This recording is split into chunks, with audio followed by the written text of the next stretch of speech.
যে দুনিয়ার থেকে যখন বিদায় নিতেছিলেন, হায় হায়, মালাকুল মউত যখন অনুমতি চাইতেছিলেন বুকে হাত রাখবো কি রাখবো না, তো বলছে অনুমতি দিব, আইনা আখি জিবরিল, আমার ভাই জিবরিল কোথায়? তো বলছে দেখা আসছি ফি সামাইল উলা, প্রথম আকাশে। একটু পরে উনি সালাম দিয়া ঢুকছেন, ওনার চোখে পানি ছিল। তো বলছে আপনি কাঁদেন কেন? বলে আজকে এলপিআরে চলে যাব, আর কোনোদিন ওহির বাহক হয়ে জমিনে আসবো না। আপনার পরে কোনো নবী নাই, কোনো রসুল নাই, আমারও ওহির কাজ শেষ। ওহির সুবাদে কখনো কখনো নৈকট্যময় জায়গায় চলে যেতাম, আজ থেকে আর যাওয়া হবে না। আমার চোখে পানি।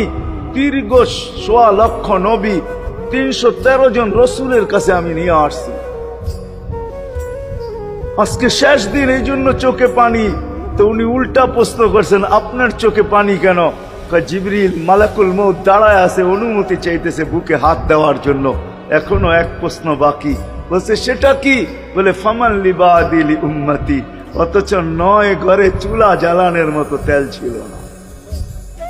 খাওয়া তো দূরের কথা, বাতি জ্বালানোর তেল ছিল না। আম্মা জান আয়েশা রাদিয়াল্লাহু তাআলা আনহা বলেন, যদি তেল থাকতো তো খিদার তাড়না এতটুক ছিল, আগে তেল পান করে নিতাম। হাদিস উঠায় দেখেন, লেখা আছে।